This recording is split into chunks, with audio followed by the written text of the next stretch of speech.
Hati-hati makan daging babat, bisa kena penyakit asam urat. Semua jabatan di pendidikan itu hebat, tapi jabatan pengawas itu yang paling hebat.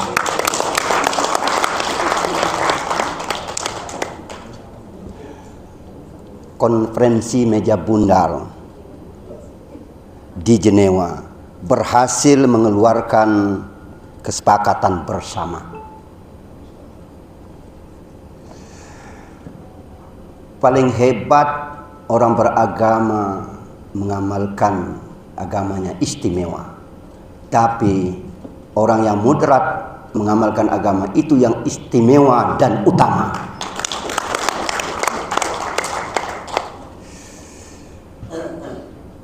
Hotel ini kayak gedung. Izinkan saya sambutan dong.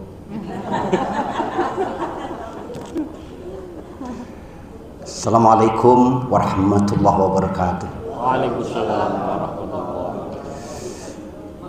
Alhamdulillahilladzi arsala rasulahu bil huda wa dinil haqq liyuzhirahu 'ala dini kulli wa kafa billahi syahida. Allahumma salli ala sayyidina wa maulana Muhammad wa ala alihi wa sahbihi wa mawala amma ba'd. Yang sama-sama kita ta'zimi, kita hormati Ibu Kasubdit PAI PAUD TK Direktorat PAI, Ibu Lelis Zoraya dari Kementerian Agama Pusat. Kemudian yang kita hormati, kita banggakan Ibu Kasih Kurikulum PAI TK Dr. Masita. Yang saya hormati dan kita ta'zimi itu Kasih Kesiswaan PAI TK Bapak Herman. Ya. Kemudian yang kita hormati dan kita banggakan Kasih Ketenagaan Bapak Suwarno. Dari semuanya komplit satu paket dari Kementerian Agama Jakarta. Mereka datang ke sini dengan satu tekad dan harapan betul karena memuliakan Bapak dan Ibu sebagai pengawas di Kementerian Agama. Bayangkan Jakarta menyeberang laut. Kalau tidak nekat nggak nyampai. Tapi karena semangat ingin bertemu dengan Bapak Ibu 14 kabupaten kota se-Kalimantan Barat, mereka rela mengorbankan jiwa raga termasuk cintanya pada keluarga tinggalkan.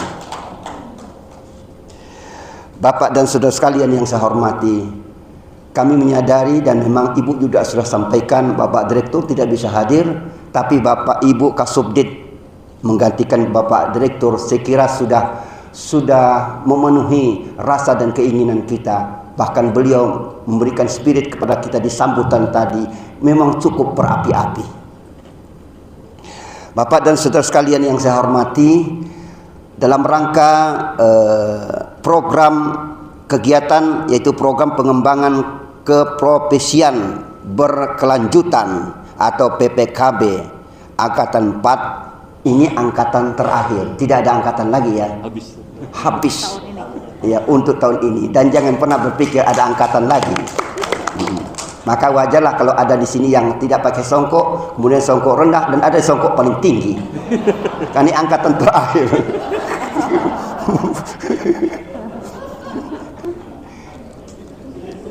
Mohon maaf kalau ada yang tersinggung. Saya memberikan apresiasi kepada pengawas Ibu Kasubdit. Jadi bapak-bapak dan ibu-ibu mengapresiasi pengawas pertama antara pengawas dengan yang diawasi kayaknya tidak balan, tidak seimbang. Satu pengawas sampai 130 orang lebih. Saya melihat andaikan itu dihitung pahala, Bapak dapat pahala tambah 130 pahalanya. Ya Allah, nampaknya surga nanti akan diisi oleh para pengawas. Amin. Yang hebat lagi para pengawas yang hadir hari ini, Ibu Bapak sekalian. Ini pengawas, dia menggunakan pengawas dua muara atau dua lubang. Kementerian Agama dan Pendidikan Nasional. Anda sekalian menjadi pahlawan di dua institusi, Kementerian Agama dan Kementerian Nasional Pendidikan Nasional. Ini saya melihat di sini kelebihan Bapak dan saudara sekalian. Oleh karena itu saya dah terlanjur jadi kakanwil. Sebenarnya saya kepingin jadi pengawas. Dan tidak salah kalau dari Jakarta sampai sebegitu datang, hampir turun semua satu paket, satu tim, hanya karena bangga bahwa pengawas jabatan yang paling istimewa. Tapi Bapak dan Ibu tidak merasa istimewa, biasa-biasa saja ya. Ini Bapak dan Ibu tidak bersyukur ini. Paling istimewa pengawas itu. Dia menyalahkan tapi tidak disalahkan. Betul lah tuh. Nah, yang mengatakan betul itu nyalah setiap hari itu. Kemudian hari ini saya ingin pesan kepada para pengawas. Ini nampaknya ada teman saya, Pracoy. Diam-diam saja dia ya. Sombong sekali.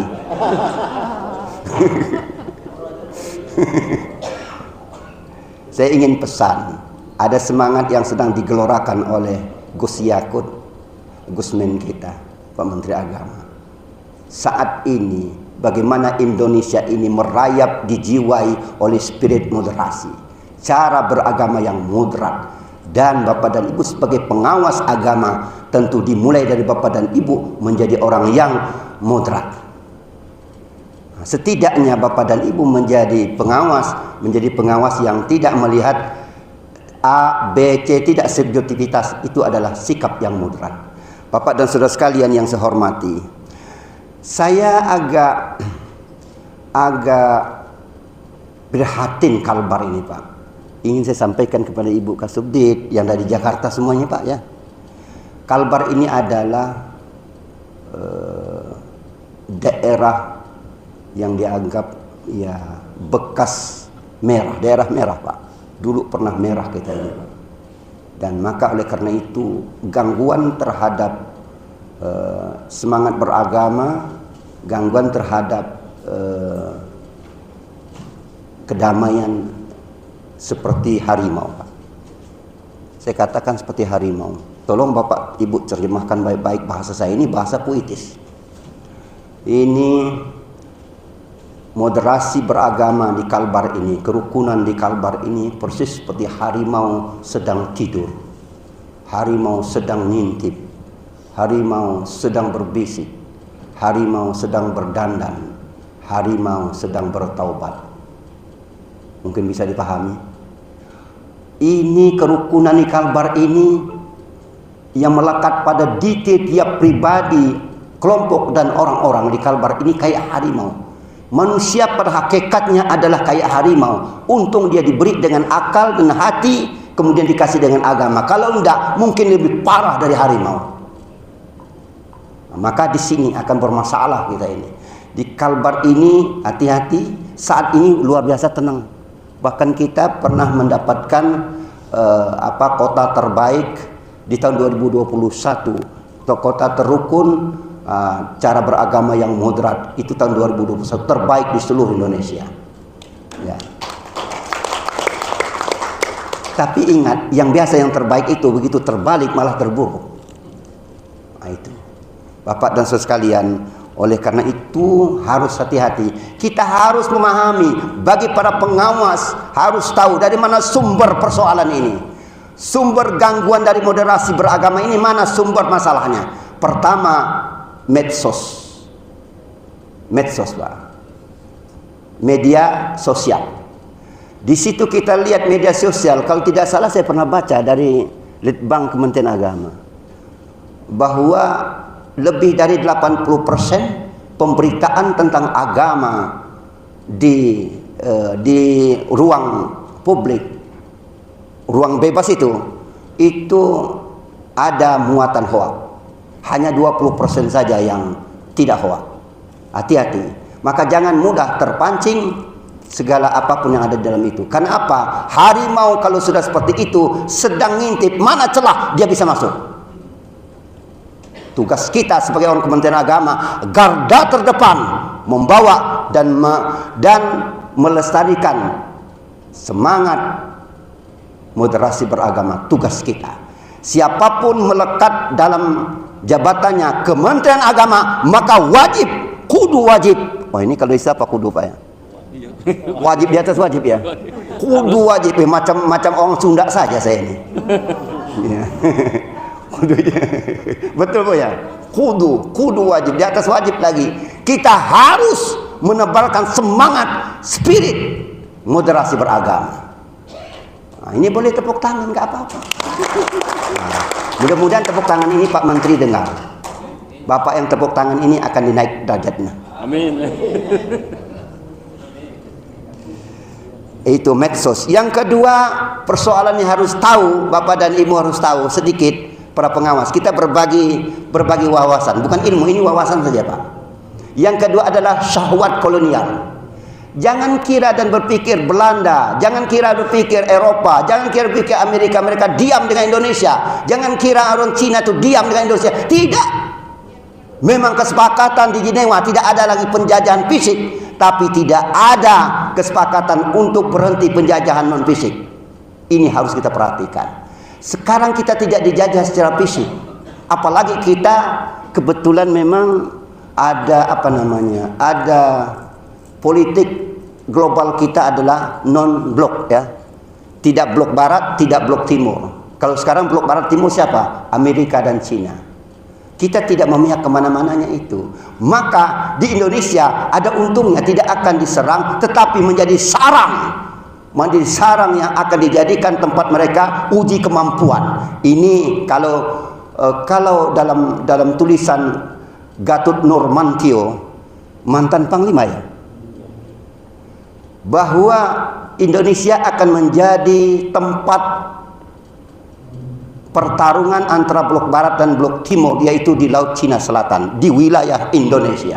Maka Kalimantan Barat yang akan kena getahnya yang luar biasa nanti, yaitu di Ketapang dan Sambas. Untung saya tidak di Ketapang dan Sambas. Ini kalau terjadi perang di sana akan berdampak. Itu ya, jadi syahwat kolonial. Mereka tidak akan berhenti. Sekarang mereka sudah menjajah, berebutan menjajah kita, bukan menjajah dari sisi fisik, tapi ekonomi dijajah, pola pikir dijajah, budaya dijajah. Kalau kita tidak ada saring, filter, maka bangsa kita akan menjadi bangsa yang tidak jelas. Bapak dan saudara sekalian, tugas Bapak dan Ibu sebagai pengawas penting disampaikan kepada para guru, karena guru itu punya masa, yaitu siswa-siswi. Masa bukan hanya masa lalu, tapi masa yang akan datang. Kemudian masalah moderasi beragama yang ketiga yang harus tahu adalah organisasi atau kelompok transnasional. Organisasi itu ada di Indonesia, bergerak di Indonesia, tapi remote-nya dan meremotnya dari luar negeri. Nah, itu. Kita merasakan bahwa organisasi itu hebat, tetapi tidak sesuai dengan pola gaya dan juga tradisi kita. Cara beragama yang tidak sesuai dengan nenek moyang kita. Cara beragama tidak sesuai dengan para ulama-ulama kita yang mumpuni sebelumnya. Nah, ini muncul saat ini. Ada yang gampang mengkafirkan, gampang macam-macam. Ini hati-hati. Organisasi ada di Indonesia, tapi remote-nya dari luar negeri. Karena apa persoalan ini? Contoh misalnya kemarin di Sintang, kasus Ahmadiyah itu, sebenarnya Ahmadiyah itu berapa orang ya Pak? Hanya 17 orang aja, tapi sudah mendunia. Karena apa? Remote-nya dari luar negeri. Berbahaya Pak. Maka Kementerian Agama ini luar biasa jasanya kepada negara ini. Kalau tidak ada Kementerian Agama, mungkin negara ini sudah bubar. Kok tidak ada yang tepuk tangan ini? Terpukau. Jangan dipukau Pak. Betul Pak.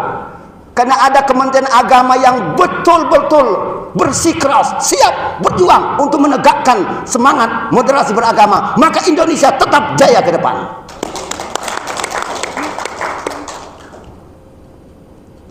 Transnasional, dah beberapa yang sudah dibubarkan oleh negara, alhamdulillah. Kemudian solidaritas identitas. Ini yang terjadi di internal, Pak. Kita ini kalau berjuang mati-matian kita berjuang nih. Kenapa? Karena dia adalah orang kita.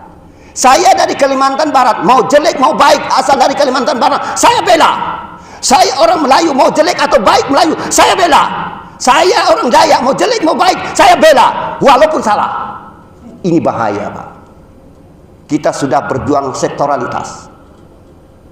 Kita tidak inginkan terjebak pada pola pikir sektoralitas seperti itu. Kita ingin orang yang berpikir Bhinneka Tunggal Ika. Jangan Bhinneka tidak Tunggal Ika. Kiamat kita, Pak. Terjadilah seperti Majapahit, ya. Majapahit 100 tahun lebih selesai. Kemudian Sriwijaya hampir 100 tahun selesai. Kita sudah 76 tahun. Apa kira-kira 100 tahun? Kalau tidak dianin, tidak selesai. Hati-hati, Pak. Maka insya Allah kalau ke depan tidak akan Indonesia ini bubar kalau saya jadi presiden.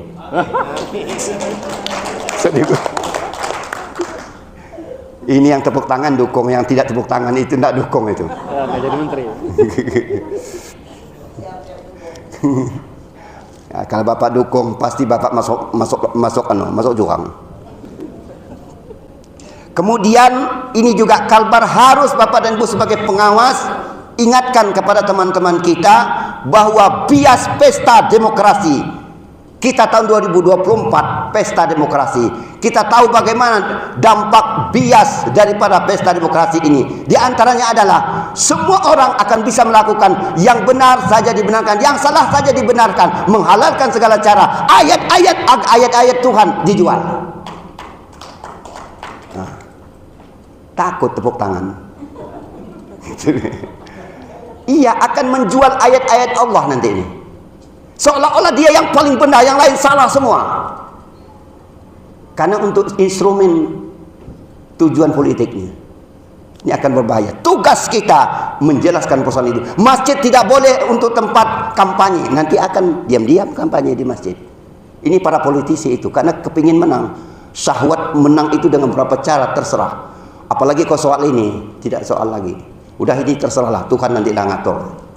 Bagaimana nanti pertanggungjawaban di hadapan Tuhan soal demokratisasi di Indonesia ini. Siapa yang tanggung jawab? Semua harus melakukan dengan cara itu. Kalau begitu tidak ada orang Indonesia yang masuk surga. Kan berbahaya itu, Pak, kalau tidak ada ampunan dari Allah. Bukan hanya, kenapa? Bukan hanya politisi, tapi juga masyarakat juga. Ayo. Mana yang besar? Kan jadi persoalan itu. Lalu siapa yang masuk surga di Indonesia ini? Coba. Saya agak radikal sedikit ngomong ini, tapi demi moderat.